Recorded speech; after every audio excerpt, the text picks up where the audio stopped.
Como dijimos en el video anterior, creo que ya es momento de empezar a contestar por qué murió Cristo.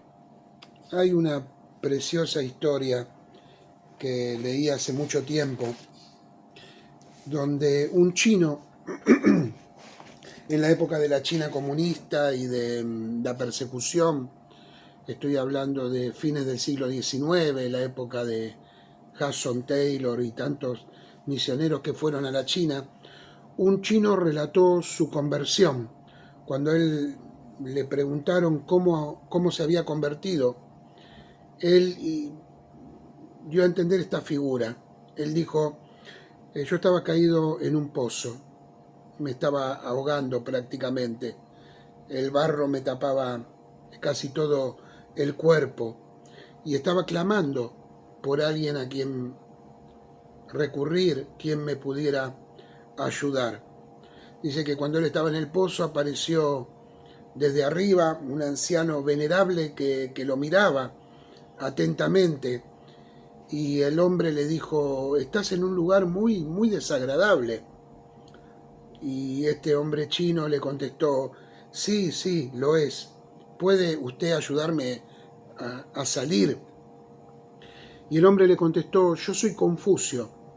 Si vos me hubieras hecho caso a mis enseñanzas, si hubieras leído mis obras y seguido todo lo que mis obras enseñan, seguramente no te hubieras caído en el pozo. Y dando media vuelta se fue. El hombre quedó un tiempo más solo ahí en el pozo, ya la desesperación comenzó a invadirle y de repente ve la sombra y de un otro hombre que se asoma. El hombre estaba con los ojos cerrados, como meditando, y, y este chino le habló y le dijo, por favor, usted puede ayudarme. Y el hombre lo miró y le dijo, soy Buda, ¿no?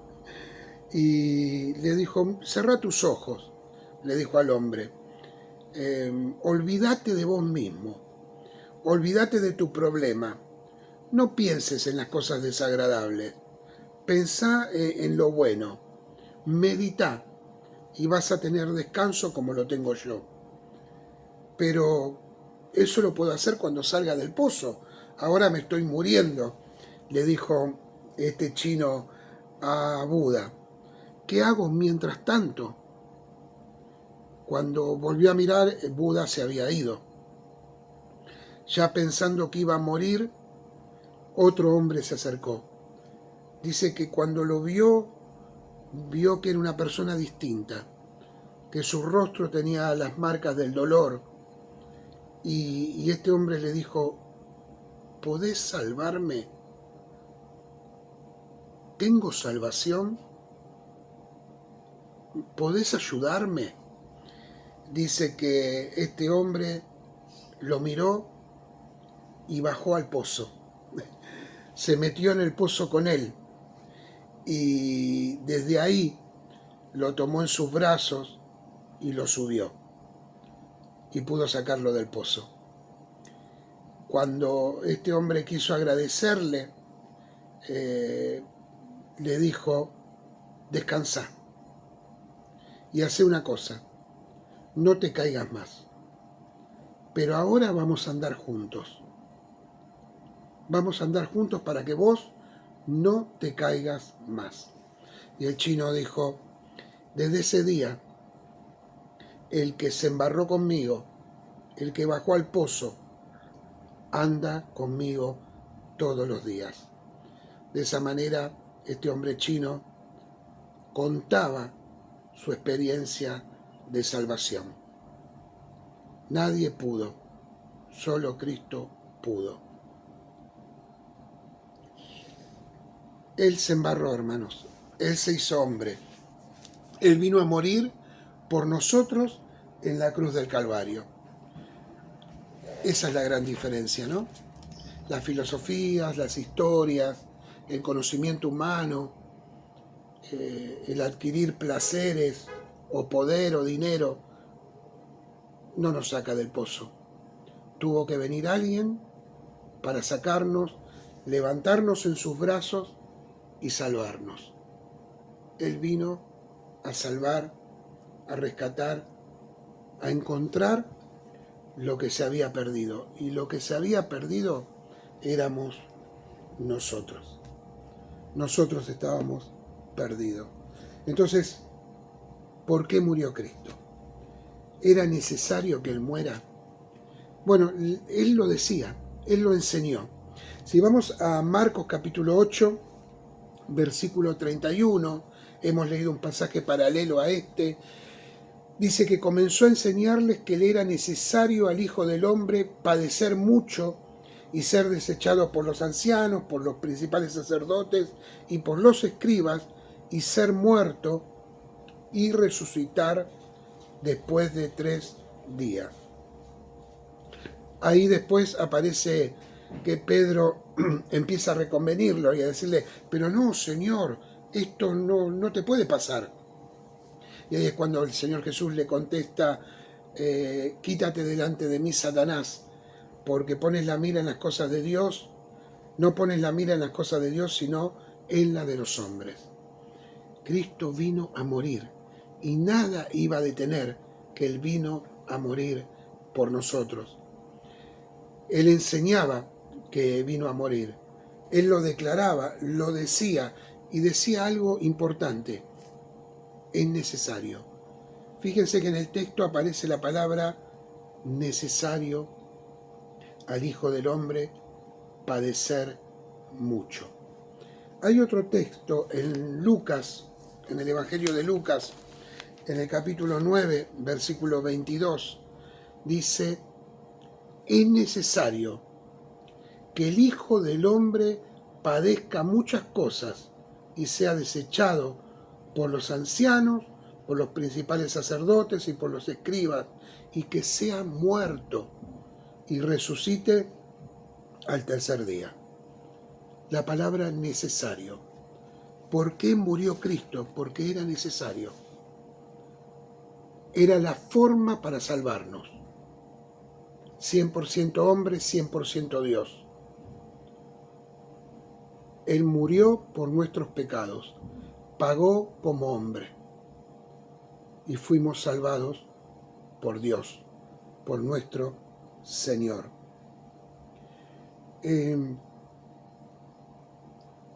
Cristo debía morir, no había otra opción.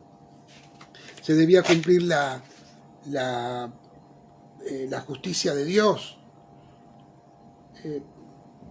El derramamiento de sangre era condición para la salvación y Dios envió a su Hijo. ¿Cómo lo hizo? Bueno, acá tenemos algunos pasos para ver. Si nosotros vamos al libro de Efesios, en el capítulo 5, versículo 2, vemos que el Señor mismo, voluntariamente y por amor, fue a la cruz del Calvario. Nadie se lo impuso. No fueron las circunstancias. Él lo hizo por amor. Desde el versículo 1 del capítulo 5, dice, sean pues imitadores de Dios como hijos amados, y anden en el amor, como también Cristo nos amó, y se entregó a sí mismo por nosotros, ofrenda y sacrificio a Dios en olor fragante. Lo hizo por amor. ¿Por qué murió? Por amor. Y nadie se lo impuso. Él mismo lo hizo por nosotros. Podemos también ver entre las razones que había para hacer esto. Él dio razones. Él lo enseñó.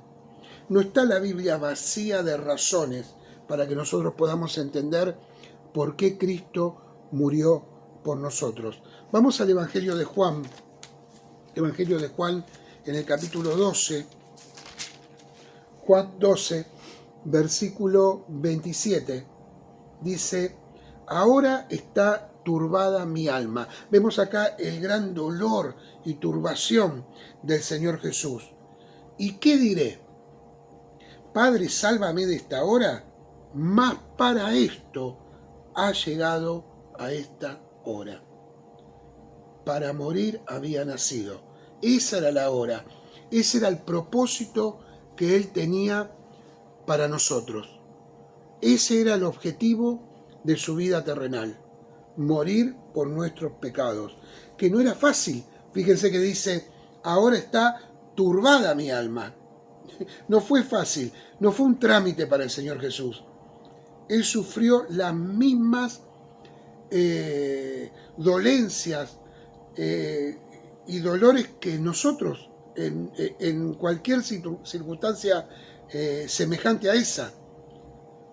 Si a nosotros nos clavaran clavos en las manos, nos dolería de la misma manera que a Jesús. Jesús no experimentó menos dolor por ser Dios. Por eso su alma estaba turbada. Su alma estaba turbada porque iba a experimentar la situación de cargar con los pecados de la humanidad. Vamos al libro de Apocalipsis, capítulo 13, versículo 8. En videos anteriores dejamos traslucir cómo Apocalipsis exalta el sacrificio de Cristo en la cruz del Calvario, el Cordero inmolado por nuestros pecados. Ahí en el capítulo 13 de Apocalipsis, versículo 8, dice, y la adoraron todos los moradores de la tierra, cuyos nombres no estaban escritos en el libro de la vida, del Cordero que fue inmolado desde el principio del mundo.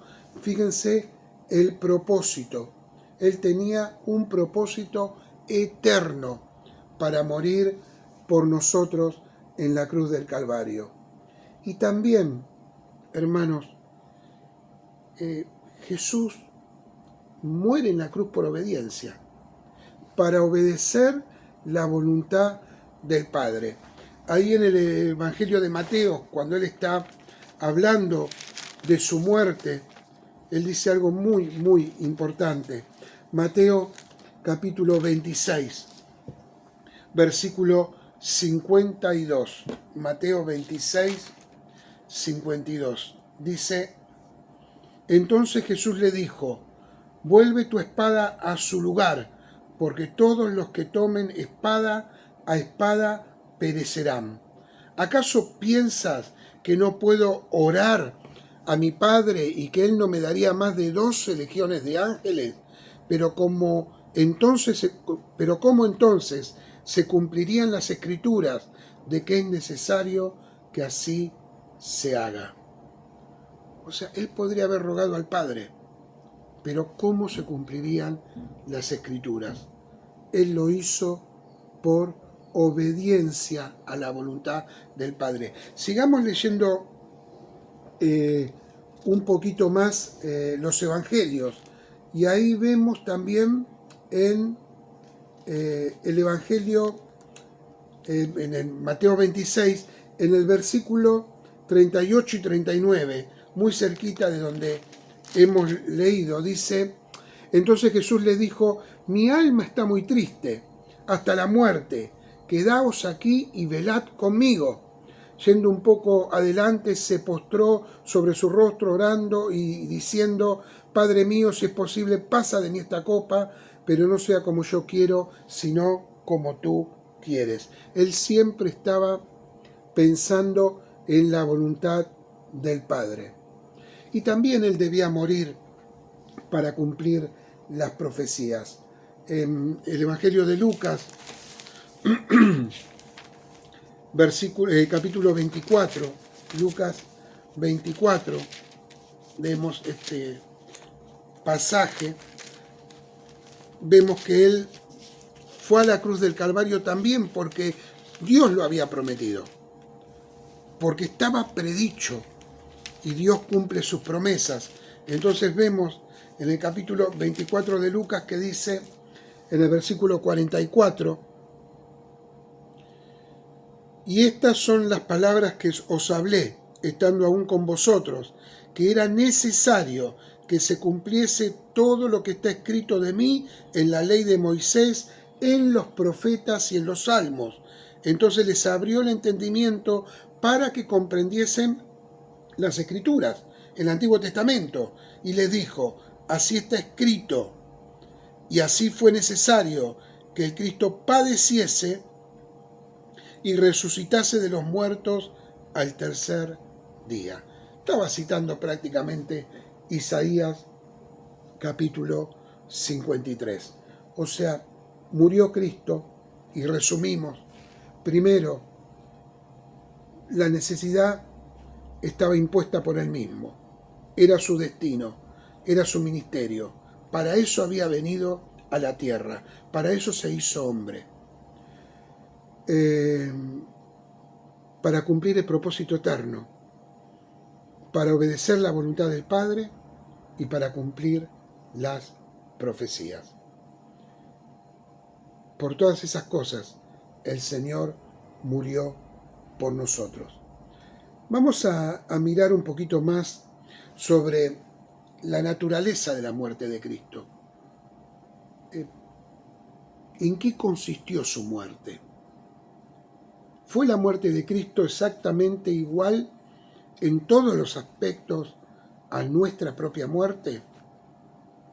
Cristo no tenía muerte espiritual, por ejemplo. No había experimentado la muerte espiritual. Vamos a mirar un poquito sobre la muerte de Cristo, que consistió en dos separaciones. Vamos a mirar atentamente.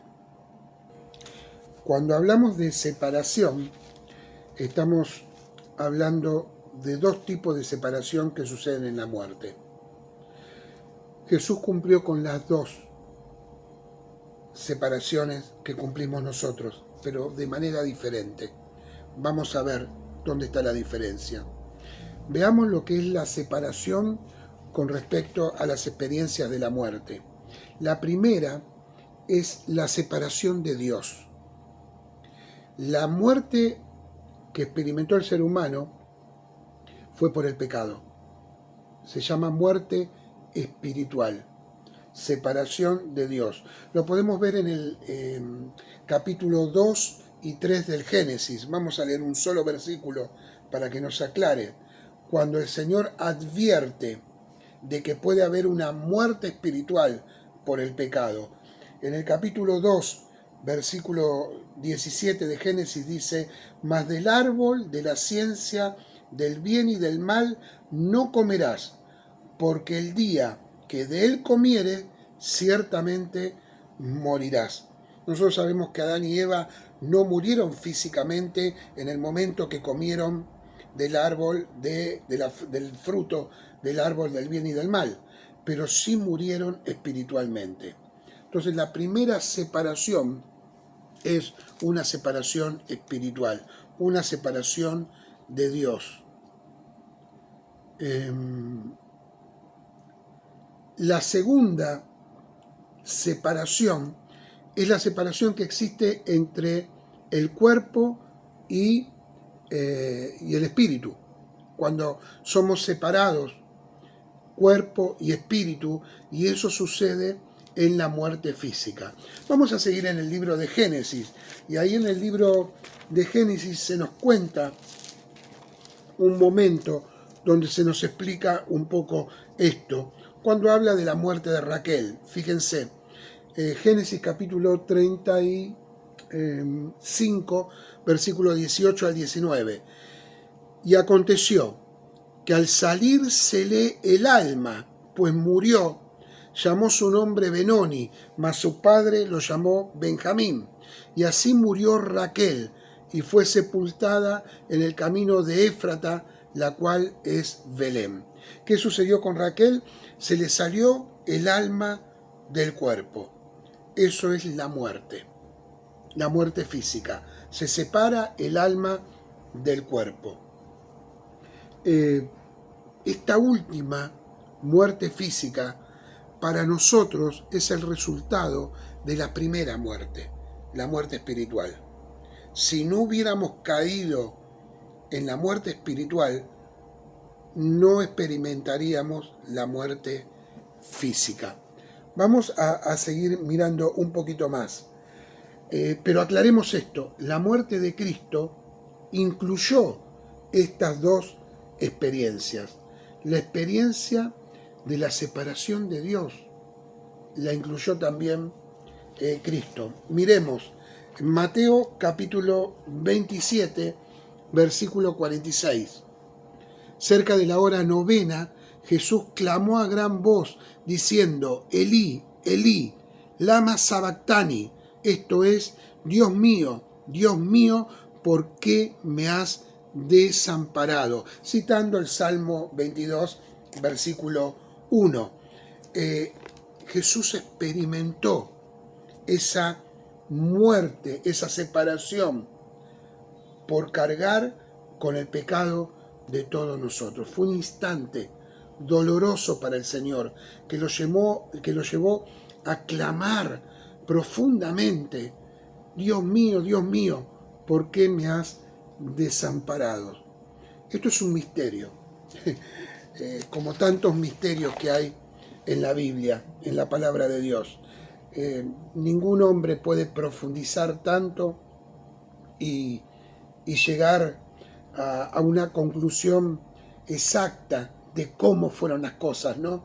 Pero sí entender las verdades fundamentales.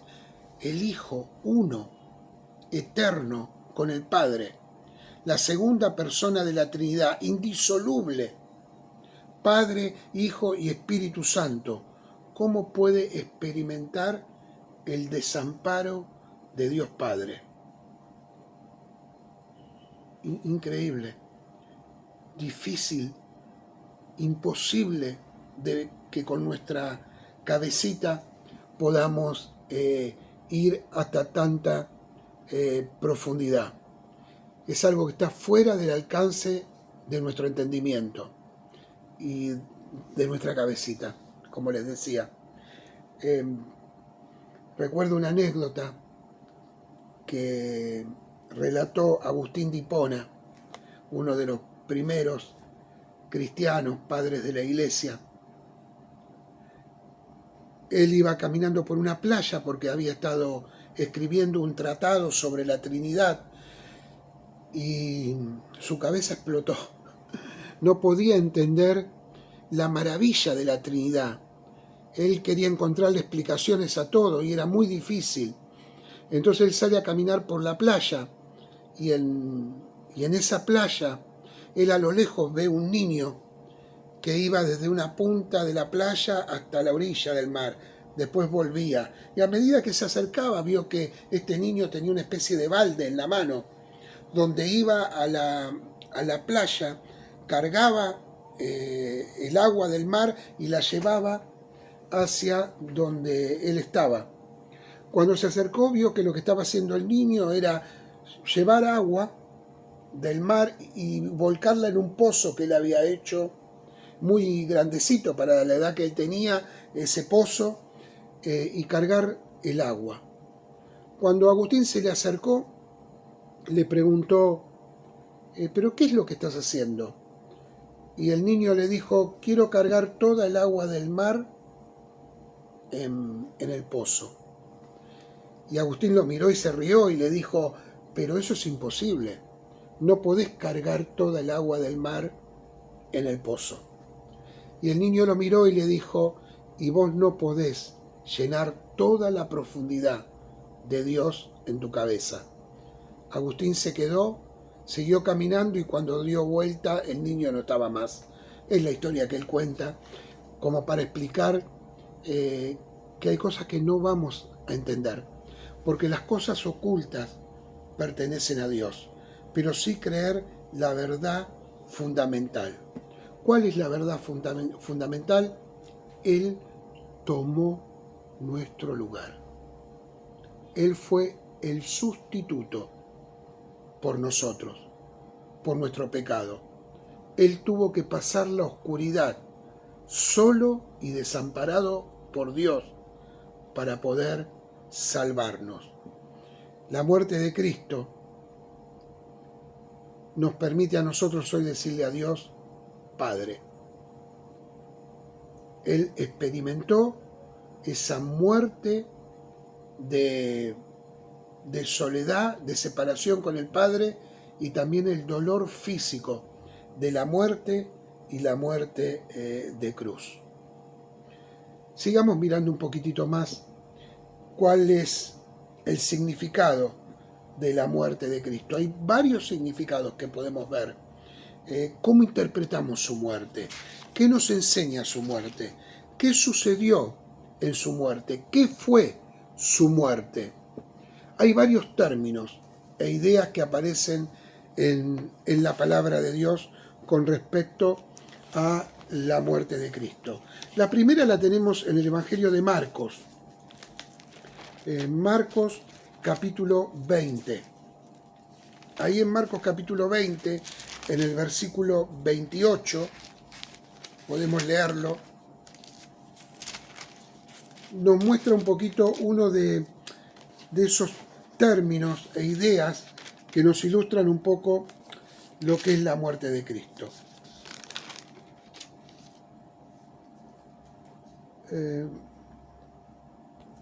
Marcos 20, me parece que tengo mal la nota. Es Mateo, perdón. Mateo 20, 28. Dice, como el Hijo del Hombre no vino para ser servido, sino para servir y para dar su vida en rescate por muchos. La palabra que aparece acá es una palabra que en griego se escribe lutron, que quiere decir rescate. Rescate. Es venir a rescatarnos de una situación difícil, ¿no? Entonces, la muerte de Cristo fue para nosotros también un rescate. Se nos rescató del pecado, de la perdición eterna, de la muerte espiritual. Hemos sido rescatados por el Señor. Seguimos mirando algunos términos más, y uno de los términos que aparecen es el término redención. Redención. En el griego es apolutrosis, ¿no? Es una liberación obtenida pagando un precio, ¿no? Uno es redimido cuando se paga un precio por esa persona. En Efesios capítulo 1, versículo 7 dice, en quien tenemos redención por su sangre, el perdón de pecados según las riquezas de su gracia. Acá estamos viendo algunas cosas. La gracia era rica. Él no debía nada. Él podía pagar. Se obtuvo la redención por medio del pago, y el pago fue su sangre. El pago fue la cruz. También hay otra palabra que en griego es hilasterión, que es la palabra propiciación, que es una ofrenda que satisface. Una ofrenda que satisface a un Dios justo. Se cumple toda justicia, como dijo el Señor, ¿no? Se llama propiciación. Y podemos ver esta palabra en Romanos capítulo 3.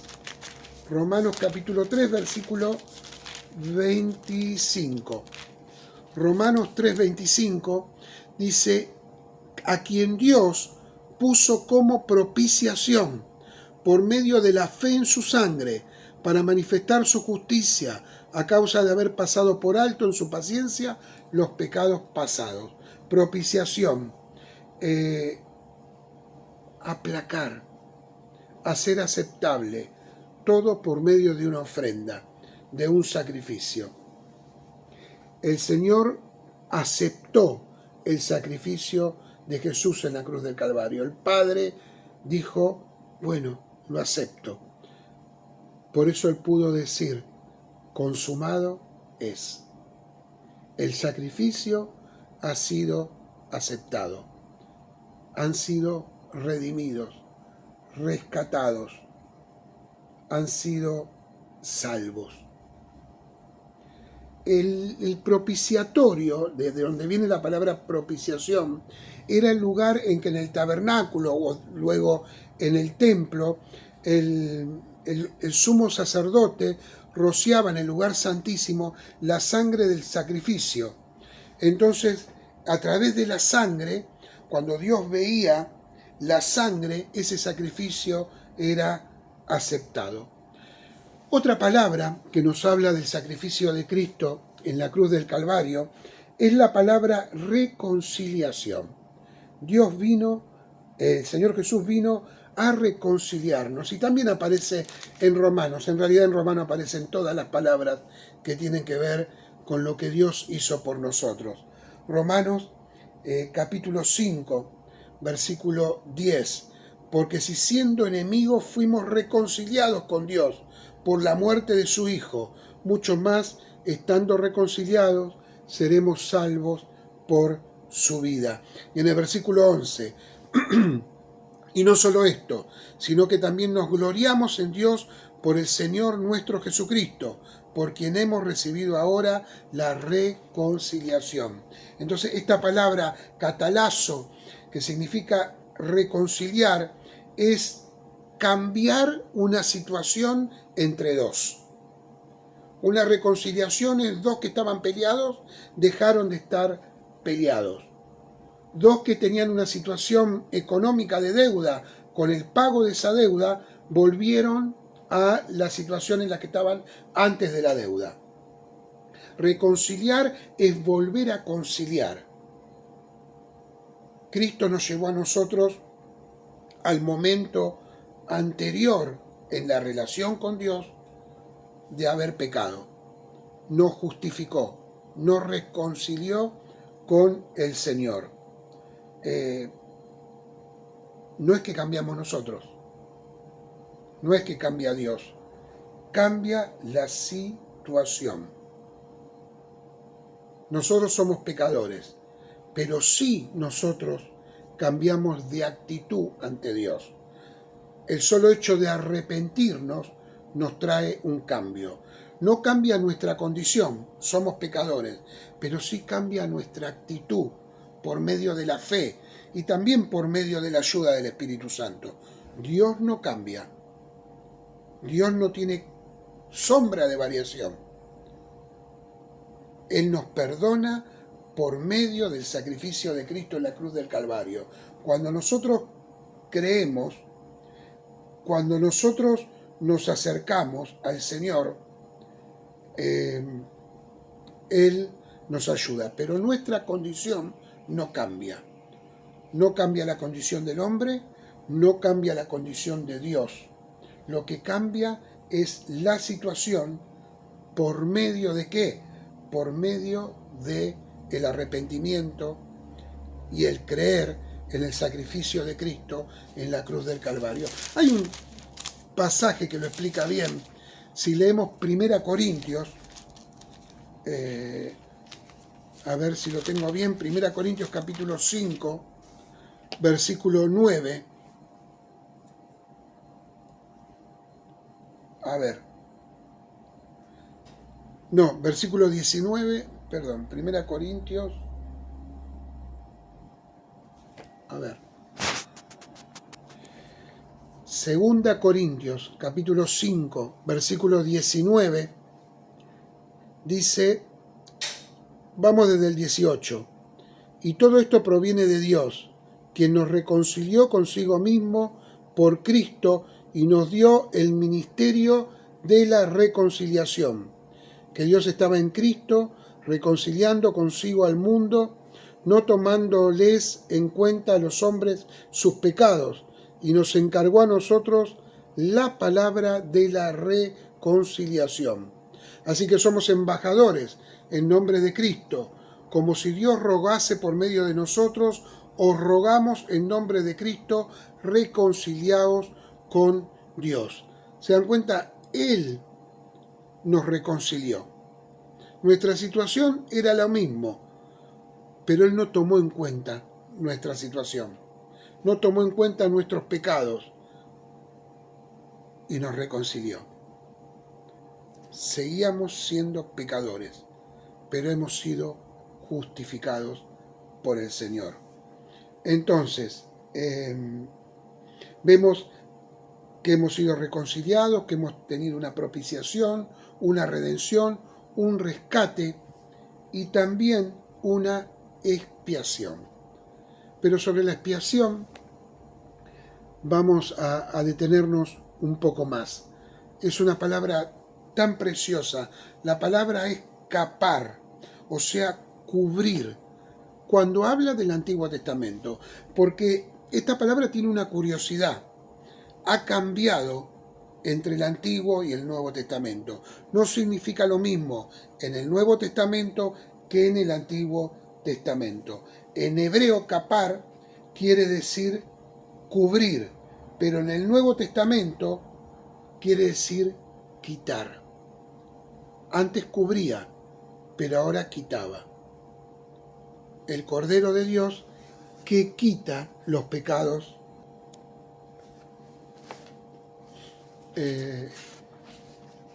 Vamos a mirar un poquito lo que era expiación en el Antiguo Testamento. Ahí en Isaías 53, versículo 10. Con todo eso, Jehová quiso quebrantarlo, sujetándole a padecimiento, cuando haya puesto su vida en expiación. Por el pecado verá linaje, vivirá por largos días, y la voluntad de Jehová será en su mano prosperada. Acá estaba hablando de la expiación futura que iba a realizar el Señor. En lo que es el Nuevo Testamento, la palabra expiación significa quitar por medio de una ofrenda. Creo que ya hemos leído ahí en Efesios capítulo 5, versículo 22. A ver si era Efesios 5, 22. A ver, sí, porque habla de el olor, la fragancia. Efesios capítulo 5, versículo 2 dice: y andad en amor, como también Cristo nos amó, y se entregó a sí mismo por nosotros, ofrenda y sacrificio a Dios en olor fragante. Eso habla de lo que es la expiación. La expiación quita por medio de la ofrenda. Y por último, el sacrificio de Cristo fue un sacrificio sustitutorio. Él fue nuestro sustituto. De ahí la frase que decimos: Él murió por nosotros. Él murió por mí. Vamos a leer algunos versículos que hablan de esto. Isaías 53, 6 dice que todos nosotros nos descarriamos como ovejas, cada cual se apartó por su camino, mas Jehová cargó en él el pecado de todos nosotros. Él es el sustituto.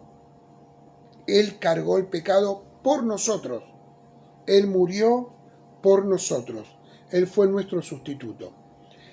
Vamos a aclarar algo. El término sustitución no está en la Biblia. Está el concepto de sustitución. Isaías capítulo 53 lo explica muy bien, no solo en este versículo, sino en otros también. Miremos Isaías 53, 9, 10, cuando habla del quebrantamiento del Señor, dice: y se dispuso con los impíos su sepultura. Él no tenía que estar ahí, pero fue. Mas con los ricos fue en su muerte, aunque nunca hizo maldad ni hubo engaño en su boca. ¿Por qué estaba ahí? Estaba sustituyendo, estaba pagando por nosotros, estaba muriendo por nosotros. Después dice: con todo eso, Jehová quiso quebrantarlo, sujetándole a padecimiento, porque tenía que pagar por nuestros pecados. Cuando haya puesto su vida en expiación, ahí aparece la palabra expiación, por el pecado, verá linaje y vivirá por largos días, y la voluntad de Jehová será en su mano prosperada. ¿Vieron? El concepto de sustitución aparece a lo largo de toda la palabra de Dios. Vamos a ver algunos pasajes más. Al que no conoció pecado, por nosotros lo hizo pecado, para que nosotros fuésemos hechos justicia de Dios en él. 2 Corintios capítulo 5, versículo 21. Al que no conoció pecado, por nosotros lo hizo pecado, para que nosotros fuésemos hechos justicia por él. A ver, hermanos, acá vemos de nuevo al Señor Jesús sustituyéndonos. Él es nuestro sustituto. Otro que explica muy bien este concepto es el apóstol Pedro. Si nosotros leemos el apóstol Pedro ahí en 1 Pedro 2:24, vemos que él dice, quien llevó él mismo nuestros pecados, no los de él, nuestro. Él no tenía pecado, él nos sustituyó en su cuerpo sobre el madero para que nosotros, estando muertos a los pecados, vivamos a la justicia, por cuya herida fuisteis sanados. Y después Pedro en el capítulo 3, versículo 18, dice, porque también Cristo padeció una sola vez por los pecados, el justo sustituyendo a los injustos, para llevarnos a Dios, siendo a la verdad muerto en la carne, pero vivificado en el Espíritu. Bueno, acá vemos en estos pasajes el concepto de sustitución. Él nos sustituye. Ese concepto de sustitución es también enseñado en el Antiguo Testamento. Cuando nosotros vemos que los sacrificios del Antiguo Testamento utilizaban un sustituto. En Levítico vemos el animal que moría por los pecados del pueblo. Bueno, era un sustituto. Luego el escritor de Hebreos, citando Levítico, ahí en el capítulo 10 de Hebreos, nos explica eso. Lo leemos rápidamente. Hebreos capítulo 10, versículo 1, creo que es, sí. Dice, porque la ley, teniendo la sombra de los bienes venideros, no la imagen misma de las cosas, nunca puede, por los mismos sacrificios que se ofrecen continuamente cada año, hacer perfectos a los que se acercan. ¿No? Bueno, ahí vemos ese sustituto que no puede hacer lo mismo, pero había como una sombra que nos enseñaba lo que era la sustitución. Hermanos, todo esto se realiza en el momento de la expiación. Y debemos entender muy bien y no confundirnos. Algo les dije al principio sobre los dos conceptos que aparecen de expiación en el Antiguo y en el Nuevo Testamento. Vamos a mirar lo que dice el diccionario de la Real Academia hablando de expiación. Lo que tenemos que entender que el concepto neotestamentario fue el que venció, el que ganó. Cuando hablamos ahora de expiación, lo hablamos según el concepto del Nuevo Testamento. Entonces, el diccionario de la Real Academia lo traduce como el concepto neotestamentario. Dice que la palabra expiación es la acción y el efecto de expiar, entendido por esto: 1. Borrar las culpas, purificarse de ellas por medio de algún sacrificio. Dicho de un delincuente, sufrir pena impuesta por los tribunales, expiar sus pecados pero por medio del castigo. Padecer trabajos a causa de desaciertos o malos procederes y purificar algo profanado como un templo. Sufrir una pena o castigo para borrar las culpas. Ahí el Señor como sustituto lo hizo por nosotros. Sobre la expiación en el Antiguo Testamento, el original hebreo hablaba de cubrir, ser cubierta, no en el sentido de hacer que algo quede invisible para Dios, sino en el sentido de hacer que Jehová fije o concentre la atención en otra cosa, neutralizar el pecado. O sea, el Señor miraba la sangre y la sangre neutralizaba, ocultaba el pecado. Y Meyer Perman, el que escribió la teología sistemática, que siempre recomendamos, dice el concepto del Nuevo Testamento: el expiar por el pecado significa cargar con él, quitarlo del corazón del transgresor, quien queda entonces justificado de toda injusticia, limpio de contaminación y santificado para pertenecer al pueblo de Dios.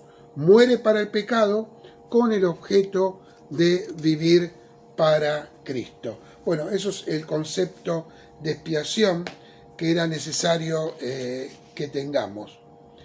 ¿Qué se logró con la muerte de Cristo? Y ya vamos terminando. ¿Cuál es el resultado de la muerte de Cristo? Primero, en relación con nosotros, los creyentes. Bueno, primero, nos redimió de la maldición de la ley. Hemos sido redimidos de la maldición de la ley. Vamos a ir al libro de Apocalipsis y vamos a mirar algunos versículos mientras vamos citando lo que el resultado de la muerte de Cristo para nosotros. Primero dijimos que hemos sido redimidos de la maldición de la ley. Ahí tenemos Gálatas capítulo 3, versículo 13, que dice que nos redimió el Señor de la maldición de la ley por medio del apóstol Pablo. Apocalipsis capítulo 1, versículo 5, dice: y de Jesucristo, el testigo fiel, el primogénito de los muertos y el soberano de los reyes de la tierra, al que nos amó y nos lavó de nuestros pecados con su sangre, que hizo también, nos libró de nuestros pecados. La tercera cosa es que nos compró para Dios. El Señor pagó un precio por nosotros en la cruz del Calvario y nos compró. También en Apocalipsis capítulo 5, versículo 9, podemos leer este concepto. Y cantaban un cántico nuevo diciendo: digno eres de tomar el libro y de abrir sus sellos, porque tú fuiste inmolado y con tu sangre nos has redimido, comprado para Dios de todo linaje y lengua y pueblo y nación. Qué ganas de decir gloria a Dios, qué preciosura. Después hay algo más que sucede por medio de la muerte de Cristo. El Señor nos hizo cercano a Dios. Nos restauró en la comunión con el Señor. Hoy podemos hablar con Dios. Hoy podemos decirle a Dios: Padre. Fíjense, Efesios capítulo 2, versículo 13. Pero ahora en Cristo Jesús, vosotros que en otros tiempos estabais lejos, habéis sido hechos cercanos por la sangre de Cristo. También nos aseguró el Señor vida eterna. El que tiene el Hijo tiene la vida. El que no tiene el Hijo no tiene la vida. Tenemos ahora nosotros vida eterna.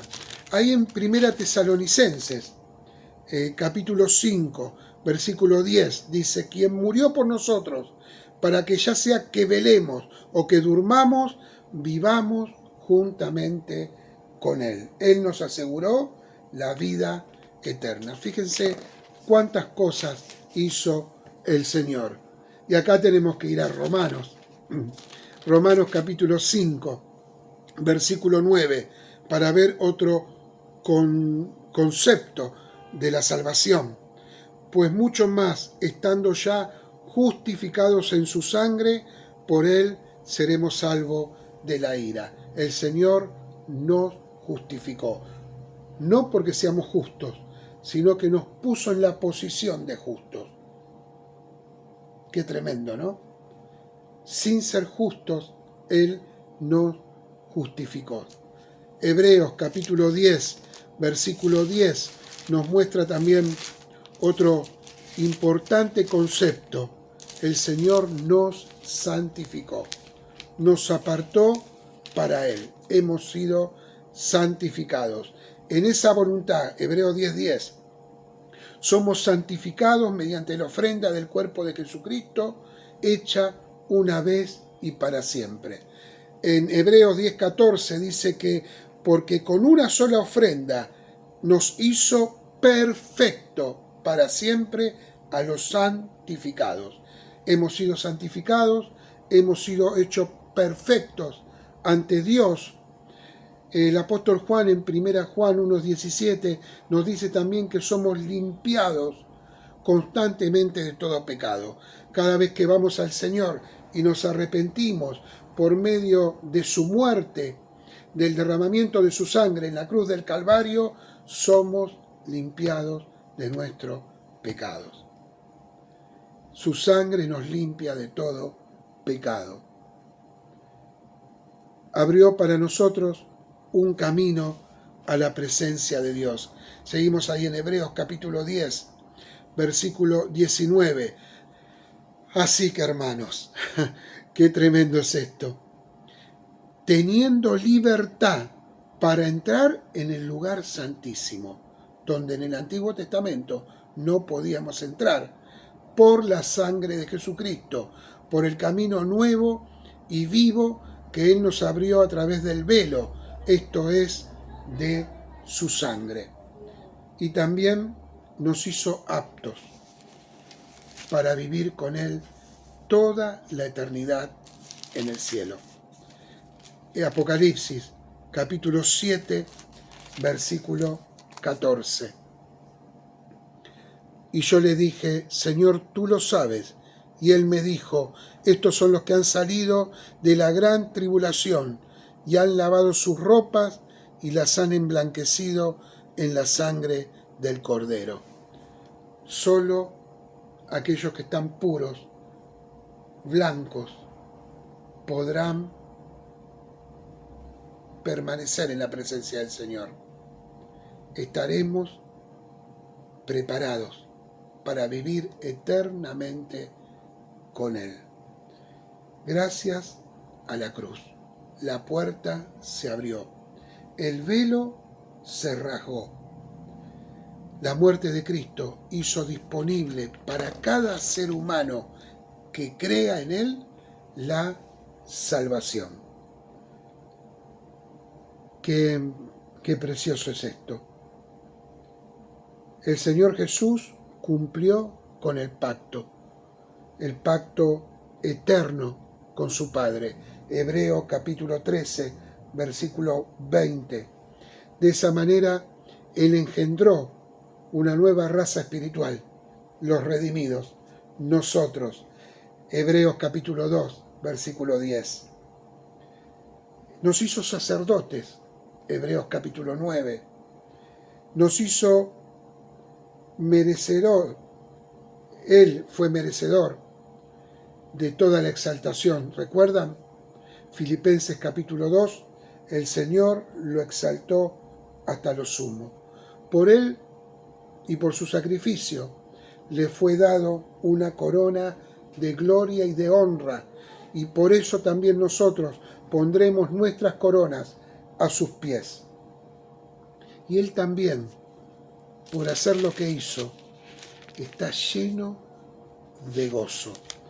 La carta de Judas dice que Él nos recibirá con gran alegría. Pero hay un pasaje acá en Hebreos también que habla del gozo del Señor. Dice Hebreos capítulo 12, versículo 2.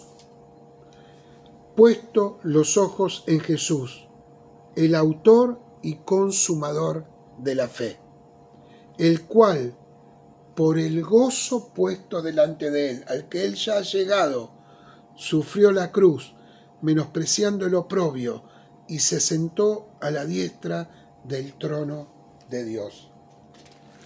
¿Por qué Él hizo lo que hizo? ¿Por qué lo hizo? ¿Por qué la cruz? ¿Por qué la corona de espinas? ¿Por qué los clavos, los latigazos, la lanza? Lo hizo por nosotros, para que podamos experimentar el gozo del Señor. La cruz. Qué tremenda es la cruz. Qué tremendo lo que Cristo hizo en la cruz. Y la cruz divide las aguas, hermanos. El sacrificio, la muerte de Jesús divide a la humanidad entre los que creen y no creen, entre los que son salvos y los que no. La cruz es terminante para los que no son salvos. La muerte de Cristo es una redención terminada y completa. No se puede añadir a la muerte de Cristo nada. O creés, o aceptás, o morís con Cristo, o no serás salvos. O recibís lo que Dios hizo por vos, o lo rechazás. El que tiene al Hijo, el que abraza al Hijo, el que se sostiene del Hijo, tiene la vida.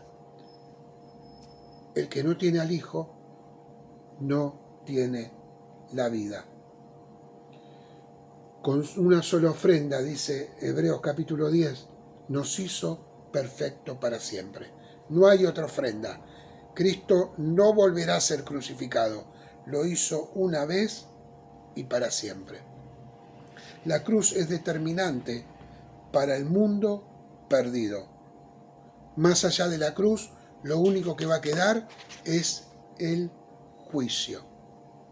Y para nosotros, los cristianos, la cruz nos tiene que llevar a una vida de santidad, como dice Colosenses 1:22.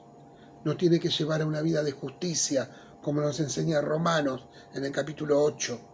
Nos tiene que llevar también a una vida de negarnos a nosotros mismos, como Pablo le decía a los Corintios en su segunda carta, ahí en el capítulo 5, versículos 14 y 15. La cruz nos tiene que hacer entender quiénes somos nosotros como creyentes. La cruz nos lleva, como hemos leído en 1 Juan, a una vida de victoria. Tenemos victoria por medio de la cruz de Cristo. Y como dice el libro de Hebreos, los que